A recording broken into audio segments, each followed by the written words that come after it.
nang hambog man to si Marcos nga 12-0 kuno ang senatorial race nila. Chief PNP nga moingon ang droga pampataas sa oras. Napa ni si kaning asawa si Lisa Tanas. Mga nga hambugira kayo, mga I am very New York, unya very British, ulo. Nag-scatter siguro na, muna natagak ng kuwan.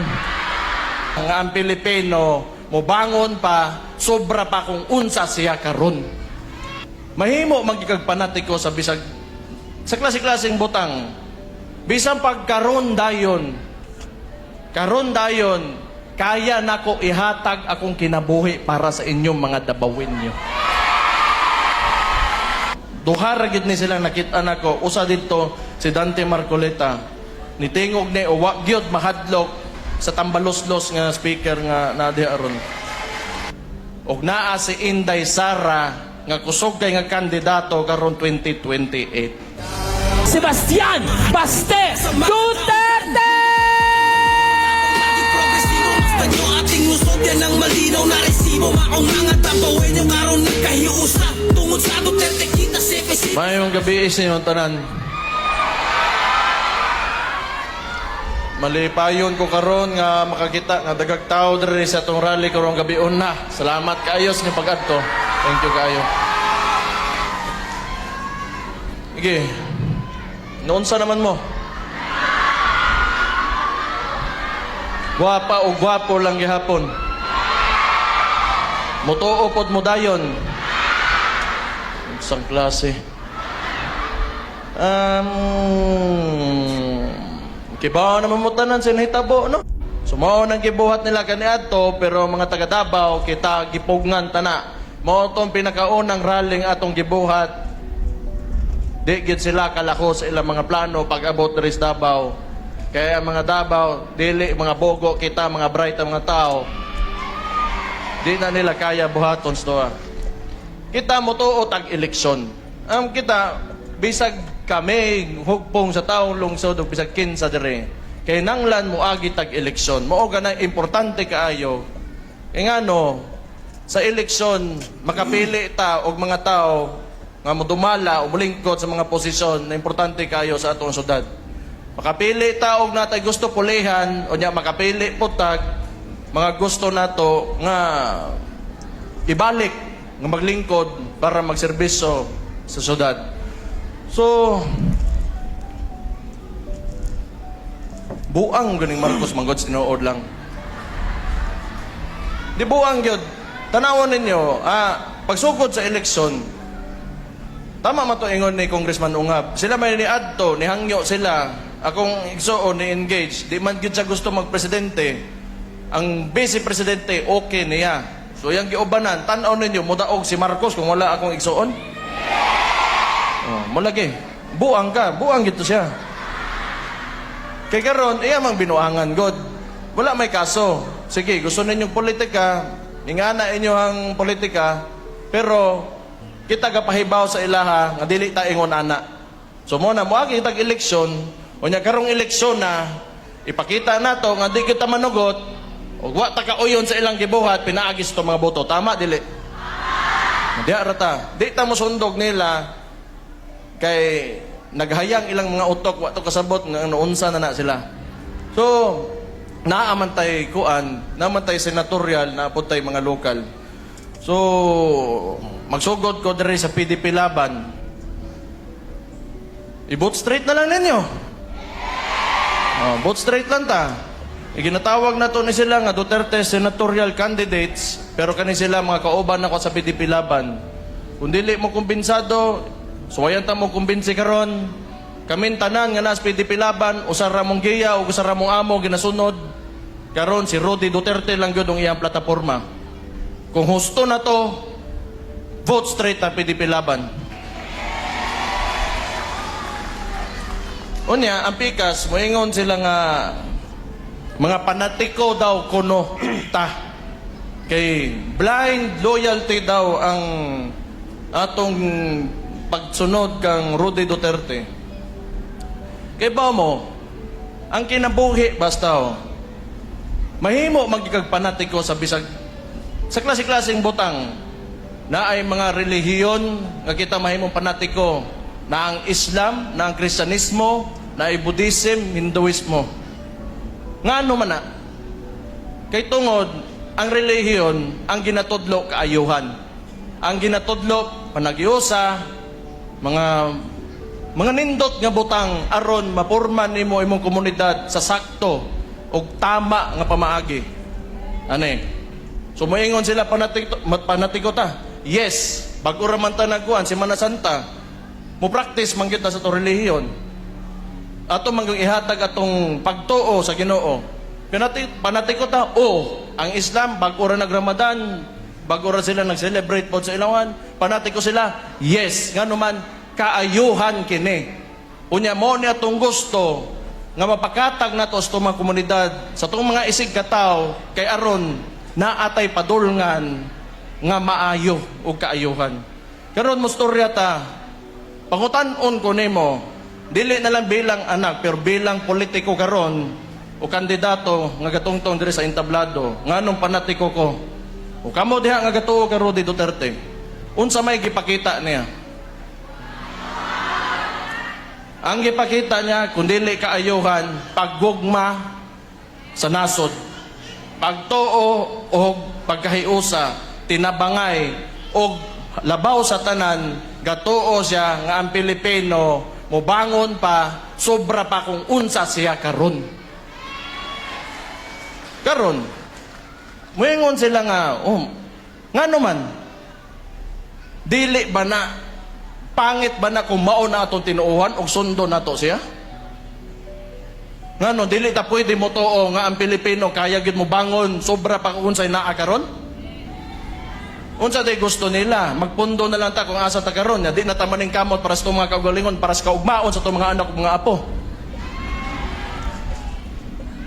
Ingana manggod ilang tanaw, kabalo mo, si Rudy Duterte manggod, maong daghan kay siya kontra karon, labi na pag-abot nimo diha sa national politics, kay ginaingon niya ang mga butang nga dili gusto madunggan sa mga karaang politiko, mga traditional politicians, mga dinastiya na dugay na gagunit sa ilang mga lugar o kaning mga sindikato nga dugay na pong gagunit o mga illegal nga pamalakad sa ilang mga lugar. Tinuod lang. Maunang nagkasinabot sila karon kay kaning ginapakita ni Bongbong Marcos nga centralized na gobyerno, Manila-centric, didto tanan, kay nanglan ka magsalig, na gusto nilang ibalik tanan karon. Mao na, mobalik. Kita ba day mo, Chief PNP, nga moingon ang droga pampataas sa oras. Asa man mo kakita, nganong ingon ana manulte, nga murag okay ra, nga isulti nato, nga kung bangag ang mga tao, okay ra. Kadtong pagdagan ni Rudy Duterte, klaro ayang plataforma. Di lang niya gusto droga, korupsyon, kriminalidad. Karon, nganong kontra kay sa taas? Makita man ninyo. Tanaw ninyo, ang GPNP, mostorya na ganig droga, nga pampataas na sa oras, naagyo kay administrasyon nga wa naging klaro. Tinuod lang. Mauna, siguro manggod, ang Pilipino manggod, di siguro, kay Bauco, paglingkod ni Rudy Duterte manggod, adtong nahimo siyang presidente, ang mga tao na matngon na. Maugyod na. Unya karon hadlok kay sila. Naa na po'y kini nga plataporma, kauban ng mga PDP, ug naa si Inday Sara nga kusog kay nga kandidato karon 2028. Kadali lang. Ako sa ni-explain ha. Tinuod na. Kaya nga naman sugod pa lang yun. Kibaw man tang giubanan gyud na sa kuigsoon, ang inyong mayora kaniadto Vice Presidente po ninyo, mga inyong gipili, kitabangan ninyo. May na lang gisugdan, moingon sila confidential funds, 125 million, ilag yung ipugos na sa Congress o sa Senate, nga tanan man na diha, politiko. Mga politiko, dali ra kay na adlokon. Dali ra po mag-usap-usap ang storya na. Di man po noon tanan, pero makita ninyo nga kita raman dire nga muluhod. Nga naman, ibaw mo, ang hugpong sa taong lungsod, ang bunga ko ni Rode Duterte, hugpong sa taong lungsod, unya ipakita nako nga talawan ko, unsang klaseng mayor ko para sa inyong mga dabawin nyo. Hindi man problema. Wa may sayop gyud pod unta kung politika lang. Pero kanang mangidnap na silag tao, magandam silang eroplano, isakay nila, na dili, wala sa saktong proseso, ipadala nila laing lugar, lahi na nga storya. Binuang na gina siya. No sige lang, na may eleksyon, dali ra mamakitaan, nya kay baw mo, ako gatuo ko, nga wa pagyud na tao, ang usakat wa pa na tao ang tao nga mopilde kang Rode Duterte.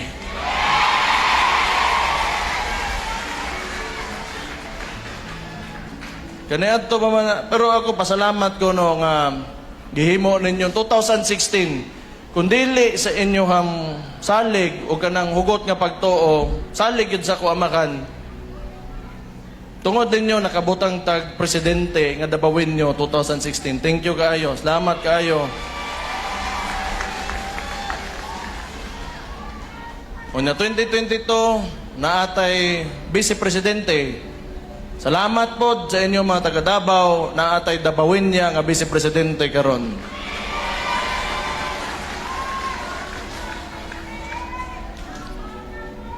Una karon ug mahimo nang hambog man to si Marcos nga 12-0 kuno ang senatorial race nila.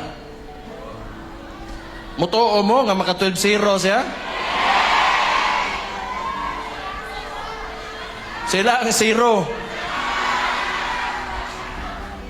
Kibaw ba mo? Nagtanaw ko ba?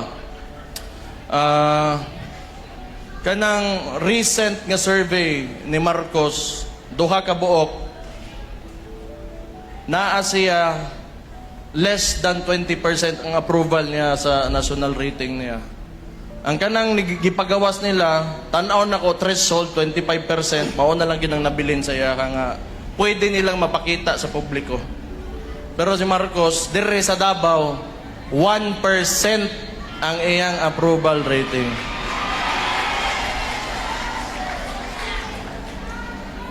So importante kaayo timana nato nga diri sa mga senador nato naatay tulo ka buok nga taga Davao. Na importante kaayo sa kadako sa contribution in terms of income sa Pilipinas, dako kayo ang Davao gawa sa NCR.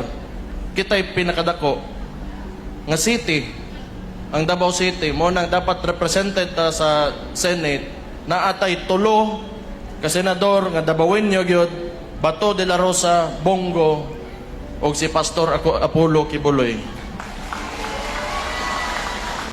Kadtong ginapatawag akong igsoon sa Congress, pag-atubang niya, mo ning tao, usa sa mga nakita nako, naapod ang Duterte Party List, nga nitingog, duha ra gid ni silang nakita nako, usa dito si Dante Marcoleta.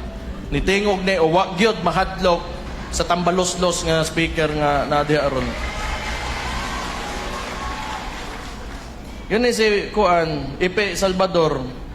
Kaila naman mo ani, loyalista ni 2016 kauban na ginistoa. Wa gyud na mo hawa. Na si Attorney Vic Rodriguez, JB Hinlo, Raul Lambino, Jimmy Bondok.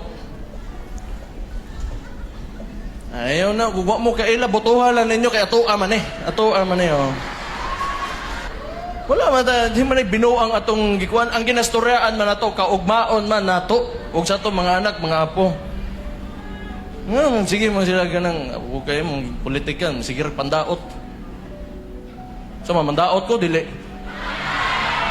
Ay na lang. Lamang na beta niya, basig madaot pa ta. Di lagi, basta ko ingon, wa pa na tao, ang tao nga mopilde kang Rodi Duterte. Dili sa karong panahon na makita na to na dugay pa na. Ngita batagwan, mga taod-taod pagid na. Siguro, na magikahumanan tanan, di pa karon, di pa na ron. Makita man ako, kay naaman mo dire. Makita man ako. Congressman Isidro Ungab,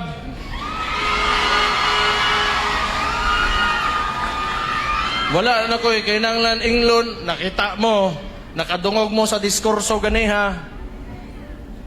Usa pa may pangitaon ninyo. Isidro Ungab, atong nag-inusarang congressman sa ikatulong distrito.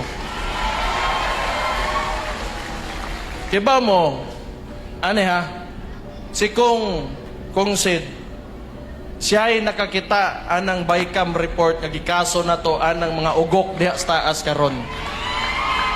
Kay ba mo unsa ka lisod di mapod nga kanang ingon ko nga mahadlok yun ta. Pero ang tao nga musukol og administrasyon para sa katarungan o para sa kaayuhan di gyud na lalim. Labi na nga dako imong kalaban tan-awa si Sid Ungab mao ni siyang tao nga nisukol para sa inyo ha. Ibaw ba mo, gatong sugod aning tanan, pag human ako yaw-yaw tungod sa presidente ng luspad man gani ko, tinuod lang, di ba na lalim. Pero kibaw mo, ingani man ko na siya. Bisang pagkaroon dayon, kaya nako ihatag akong kinabuhi para sa inyong mga dabawin nyo.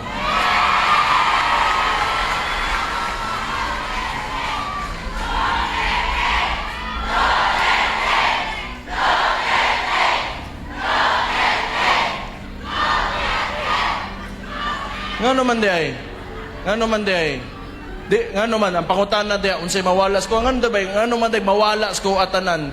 Ang tubag nako diha utang kabubuton nako sa inyo mga tawo nga gitabangan ninyo akong amahan.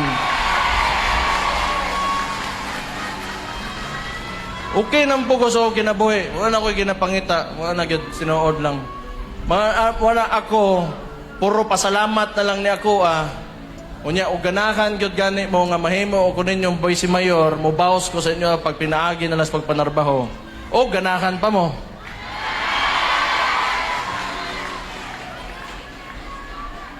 Hinay man yung tingog oy.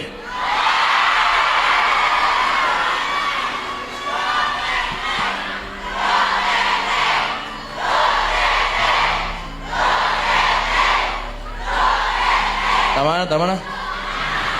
Looy kay kontra, looy. Betoy, salamat kayo. Gihimo ko yung bisi mayor, nahimo kong mayor. Hindi na lalim. Taas na kayo na mga posisyon maabot sa usa ka tawo diri sa Tundakbayan. Gihatag niya oportunidad. Thank you kayo.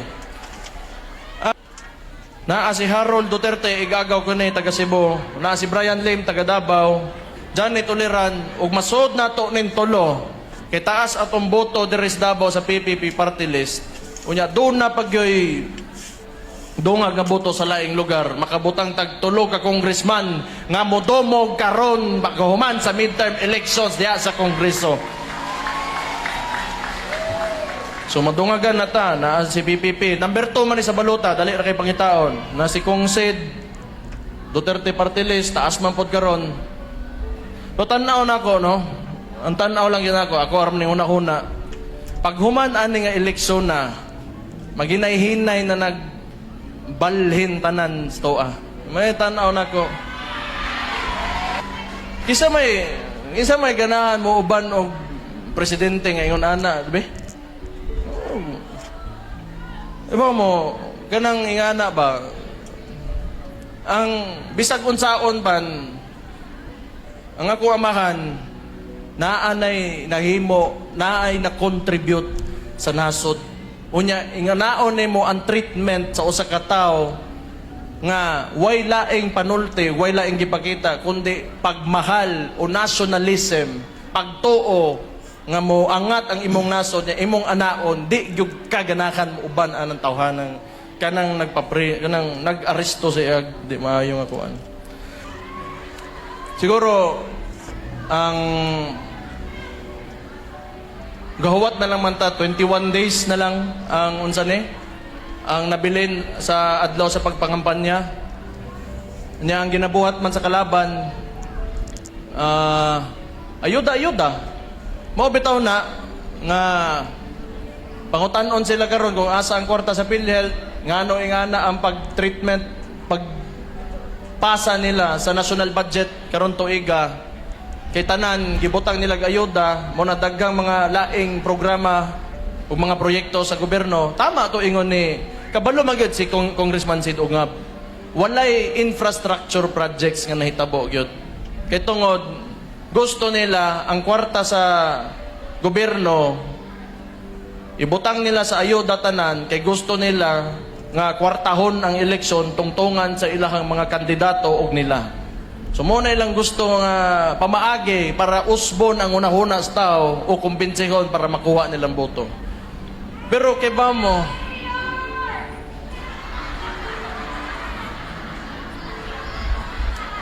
pero kaniadto pa, sukad pa gyud. Wa man gyud madaog kwarta ning Davao City. Oh, imposible kay na diri. Naa man ay gamay, bro. Kaloko ra kay sila sa tuwa kung mauna ay lakang pamaagi para makuhag boto. Hige na mo gana mga taga Davao. Pero dawatan ninyo. Kuhaan ninyo, unya hotdagyod ninyo na. Di kinaaman, mao man ilang pamaagi. Gusto ninyo pasakitan na to sila, hotdo na to, unya di na to tagaag boto. Tama, mali. Kunya scatter ninyo, bantay lang mo. Labayan ito mag-micron.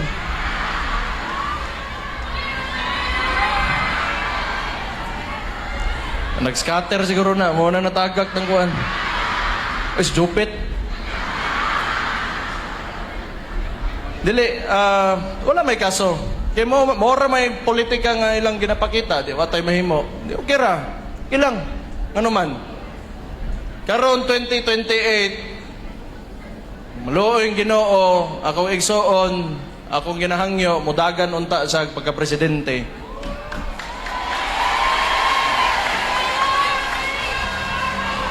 Aron, di ba mo, mapadayon na to ang nindot kay na plataporma ni Rudy Duterte, ang tunay na pagbabago.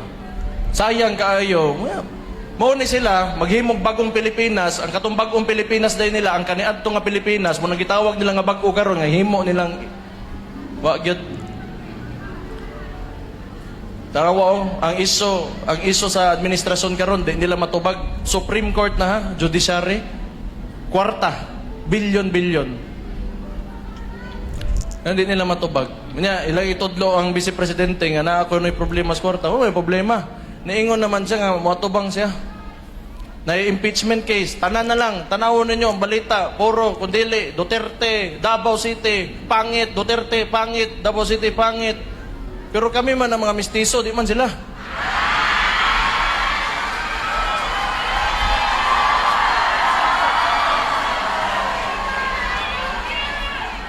Oh. Di ba? Di bitaw. Buang kay ba, no? Buang yung mga tawhan na. Napa ni si kaning asawa, si Lisa Tanas. Mga nga, hambugira kayo. Mga nga, I am very New York. Unya, very British. Ulo. Sao man. O nga naman tayo ako, Bisaya, Maranao. Oh. Sa manay. Mo na ilang, hinilas mo na ilang, sagdi. Di na magsilbi. Sultihan ta mo. Di na magsilbi. Bisag kung saon. Gilang. Kabalos na kita. Balos kita. Pero di man ay pangit o paminawon. Ang kuan lang, tarungon na to.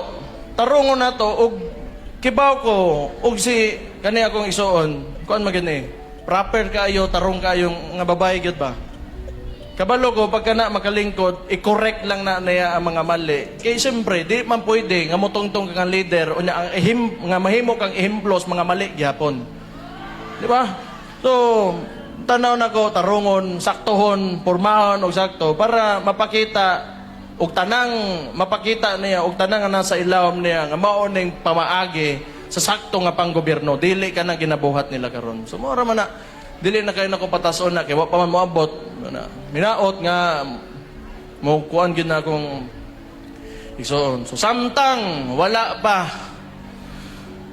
ibalik nato si Rudy Duterte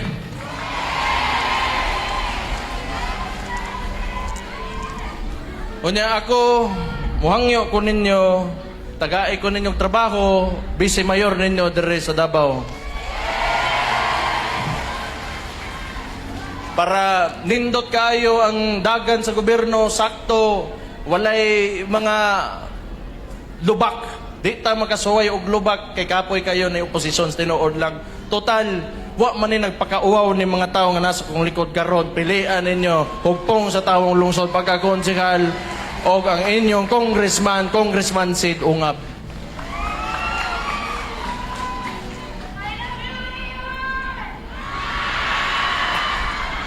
Puro mo yung unaan na, oy. Pero tinood, dili, wala man po ko diri kung wala na ko gigugman dabawin nyo. Mora magyalpod na. Asa, kapo yung trabaho ah. Kaya na ko kaya gin ako magsakripisyo sa inyo. Mao gin akong baysa lagi karon, mao gin akong maingon sa inyo ah. Basta hugpong sa tawong lungsod usa lang ang kasing-kasing ana pagserbisyo sa katauhan sa Davao City. So salamat kaayo sa inyong tanan. Mabuhay ang Davao City. Mabuhay ang Pilipinas. Mabuhay ang hupog sa tawong lungsod.